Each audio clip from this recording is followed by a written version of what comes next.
Bonjour Francisco, Bonjour. qui es-tu? Je suis Francisco. On s'est rencontrés pendant les maraudes. Du coup, je suis un maraudeur. C'est-à-dire, pour ceux qui ne savent pas, une maraude, c'est le fait de récupérer des dons de partenaires, des dons alimentaires ou des dons de vêtements, et après de mettre en place une distribution dans la rue pour les gens en grande précarité. Et comment tu es arrivé à devenir un maraudeur? Bon, compliqué. Moi, j'ai déjà été bénévole plein de fois dans plein d'assauts tout au long de ma jeune vie. Et est arrivé le premier confinement. Du coup, moi, j'étais au chômage, j'étais bien, voilà, je touchais mon chômage, je mangeais à ma faim, j'avais la fibre, enfin, je manquais de rien, quoi. Et du coup, voilà, ça m'a fait un petit pincement quand j'allais faire mes courses, parce que j'habitais le quartier Saint-Jean, un quartier quand même assez précaire. Et du coup, quand j'allais au Lidl ou au Carrefour et tout, je voyais de plus en plus de monde. Voilà, faire la manche, galérer à payer leurs trucs et tout. Donc je me suis dit, ouais, je vais revenir dans le bénévolat. Après, je bosse dans le social aussi, je suis dans l'animation socioculturelle et populaire, éducation populaire.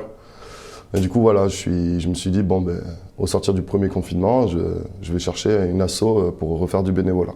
Mais j'avais pas forcément l'idée de la maraude. Puis sur les réseaux sociaux, j'ai vu passer une annonce. Enfin, c'est même pas une annonce, mais un appel aux bénévoles, entre guillemets, si je peux dire ça, d'une association qui s'appelle Les Maraudeurs, sur Bordeaux.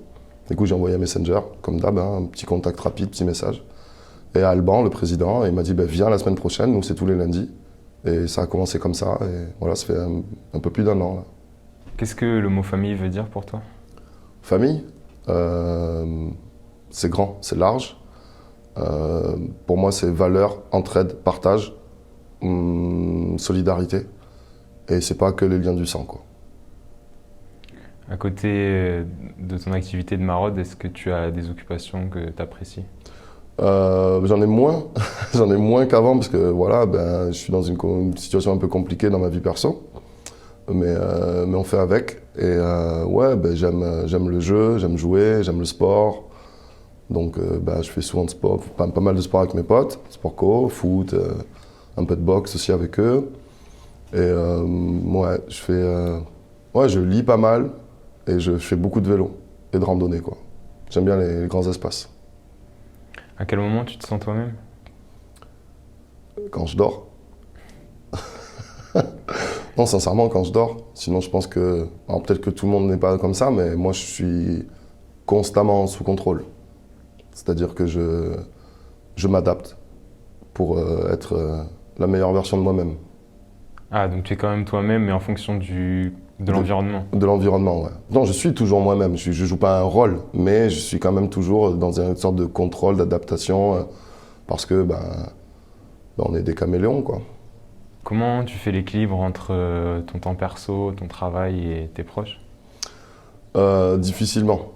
Parce que comme je fais un boulot où je suis très sollicité, je bosse dans le social du coup, mais avec les enfants, et je suis un animateur et directeur de centre de loisirs, vachement accessible. C'est-à-dire que si on me sollicite, je réponds à la sollicitation. Et pareil pour mes amis, pareil pour ma famille de sang. Mais du coup, c'est compliqué de pouvoir répondre à toutes les sollicitations et en même temps avoir l'impression d'avoir du temps pour ça. Sachant que moi j'ai besoin de beaucoup de solitude. Ça fait partie de mon équilibre personnel. Donc j'essaie de donner un petit peu à chacun leur tour. Est-ce que tu as changé de sens pendant ton parcours sur ce qui était important? Ouais, j'ai déjà eu plusieurs vies même, on peut dire. Et j'ai déjà changé plein de fois de sens. C'est même le sens de la vie ou le sens qu'on y donne. À titre d'exemple, hein, je viens d'un quartier pas facile, même voire difficile, pauvre. Je viens d'une famille très pauvre, financièrement parlant, pas intellectuellement ni sentimentalement, mais financièrement parlant, matériellement. Et donc du coup, j'ai fait des choix qui m'ont amené sur un mauvais chemin. Il a fallu que je fasse, comme tout le monde, des rencontres, que je perde beaucoup pour me rendre compte que j'allais peut-être tout perdre. Et donc je pense que c'est des rencontres et des choix et des conséquences des bons ou des mauvais choix qui font que tu redonnes du sens ou que tu donnes un sens à ton parcours. Qu'est-ce qui est essentiel au final?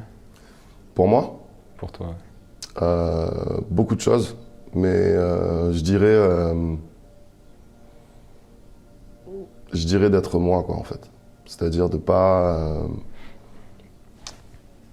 être pris pour quelqu'un d'autre, quoi. qu'on sache à quoi s'en tenir avec moi. Je suis pas un menteur, quoi. D'être vrai. D'être vrai, c'est-à-dire que tout à l'heure quand je disais bon le caméléon, c'est pas non plus totalement se changer et tenir un discours qui serait pas le sien, quoi. C'est plus ben voilà, toutes les vérités ne sont pas bonnes à dire. Parce que des fois blesser les gens c'est plus important que vraiment exposer sa propre vérité. Enfin voilà, faut peser le pour et le contre, mais pour moi c'est important pour moi que les gens se disent bon, c'est un con, c'est un super gars, ce qu'on veut, mais au moins ils savent à quoi s'en tenir, quoi. L'intégrité. Ouais. Pour l'avenir, est-ce que tu as 3 souhaits? Franchement, ça serait compliqué d'avoir que 3 souhaits. Honnêtement, ça serait trop compliqué pour moi d'avoir 3 souhaits. Mais si vraiment je devais en choisir que 3, je choisirais. Ça c'est par rapport à mon contexte perso, mais que ma famille, au sens large, de sang et de cœur, soit à l'abri du besoin. Et vu la conjoncture actuelle, c'est compliqué pour beaucoup de monde. Donc ça m'inquiète. Ouais, voilà, à l'abri du besoin, qu'un maximum de gens sortent de cette putain de précarité, de cette putain de bulle spéculative, immobilière, financière, enfin voilà, qui me foutent des gens à la rue. Et pour moi, je dirais la santé, quoi. Le reste, je pense que c'est dans mes mains que je peux le faire, donc voilà. Merci Francisco.